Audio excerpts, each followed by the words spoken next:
ಇಂದಿನ ವ್ಲಾಗ್ನಲ್ಲಿ ನಾವು ನಿಮಗೆ ಕನಸಿನಂತಿರುವ ಒಂದು ಐತಿಹಾಸಿಕ ತಾಣವನ್ನು ಪರಿಚಯಿಸುತ್ತಿದ್ದೇವೆ. ಬಂದಾಲಿಕೆ.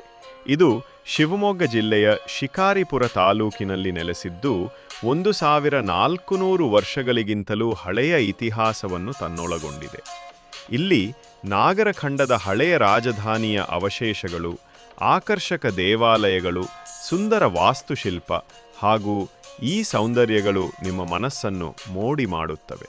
ಹಾಗಾದರೆ ಬನ್ನಿ, ಈ ಪವಿತ್ರ ತಾಣದ ಅಂತರಂಗ ಪ್ರವಾಸವನ್ನು ಆರಂಭಿಸೋಣ.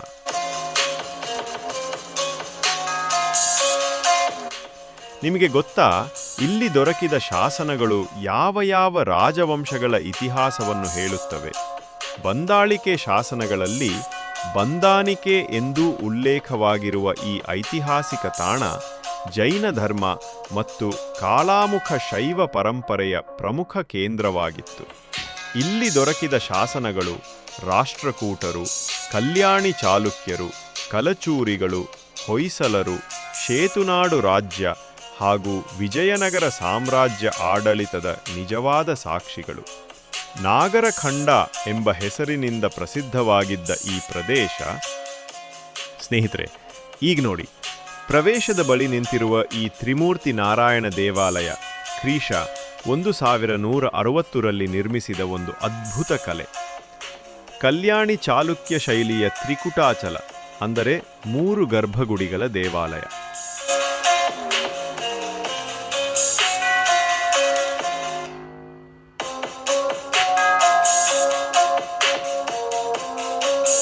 ಅದರಲ್ಲೂ 2 ಗರ್ಭಗುಡಿಗಳು ಶಿವಲಿಂಗಕ್ಕೆ, ಮತ್ತೊಂದು ಮಹಾವಿಷ್ಣುವಿಗೆ ಸಮರ್ಪಿತ.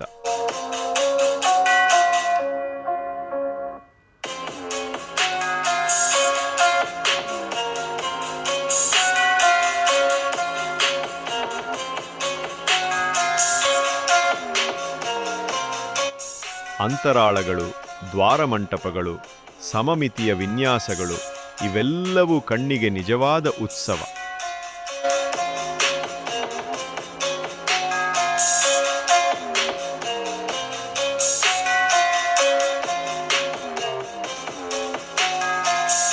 ವಿಶೇಷವಾಗಿ ಪಶ್ಚಿಮ ದ್ವಾರದ ಮೇಲೆ ಕೆತ್ತಿದ ಸಿಂಹಮುಖ ಶಿಲ್ಪ ನೋಡಿದ್ರೆ ಆ ಕಾಲದ ಕಲಾವಿದರ ಕೌಶಲ್ಯ ನಿಮಗೆ ಖಂಡಿತ ಅಚ್ಚರಿ ಹುಟ್ಟಿಸುತ್ತೆ.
ಸೋಮೇಶ್ವರ ದೇವಾಲಯ ಚಾಲುಕ್ಯ ಶೈಲಿಯ ಶಿಲ್ಪಕಲೆಯ ನಿಜವಾದ ಶ್ರೇಷ್ಠ ನಿದರ್ಶನ ಇದು.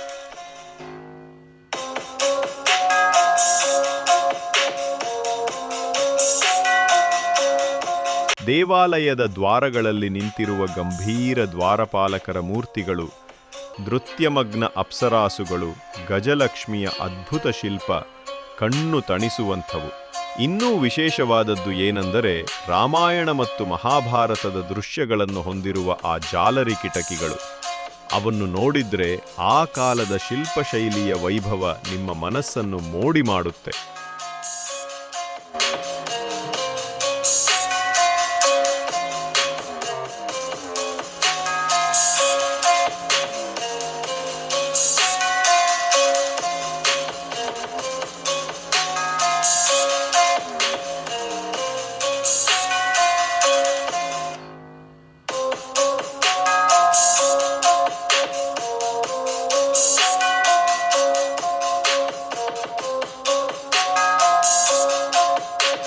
ಶಾಂತಿನಾಥ ಬಸದಿ ಕರ್ನಾಟಕದ ಅತ್ಯಂತ ಪ್ರಸಿದ್ಧ ಜೈನ ದೇವಾಲಯಗಳಲ್ಲಿ ಒಂದಾಗಿದೆ.